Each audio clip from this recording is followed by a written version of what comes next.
ఈ దినము దేవుని బిడ్డలారా కీర్తనలు 102 ధ్యానిద్దాం. సంతోషముతో యెహోవాను సేవించుడి, ఉత్సాహగానము చేయుచు ఆయన సన్నిధికి రండి. దేవునికి మహిమ కలుగును గాక. దేవుని బిడ్డలారా, దేవుని సన్నిధికి వెళ్తున్నప్పుడు సంతోషముతో వెళ్ళాలి.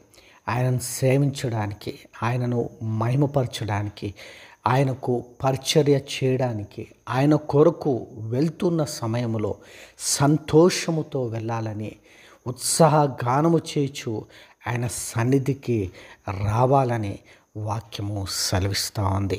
మరి మనము ఏ విధంగా సిద్ధపడి వెళ్తూ ఉన్నాం?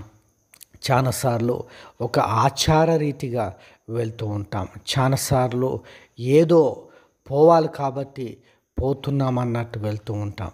కానీ బైబిల్ ఏమంటుందంటే సంతోషముతో వెళ్ళాలి, ఉత్సాహగానముతో ఆయన సన్నిధికి వెళ్ళాలి.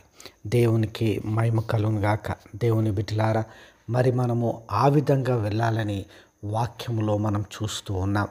నిజముగా దేవుని సన్నిధికి వెళ్తున్న సమయంలో సంతోషగానములతో, ఉత్సాహముతో మనం వెళ్ళాలి. దావీదేమంటాడంటే, ఎవరైనా ఆయన సన్నిధికి వెళ్ళాలని అడిగినప్పుడు ఎంతో సంతోషంతో గంతులు వేసి వెళ్ళాలనిపిస్తుందని అంటాడు. నిజముగా ఎవరైనా మందిరానికి వెళ్దాం రండి అన్నప్పుడు ఎంతో సంతోషంతో, ఉత్సాహంతో వెళ్ళాలి. ఆ విధంగా వెళ్ళడానికి దేవుడు సహాయం చేయనుగాక. ఆమేన్.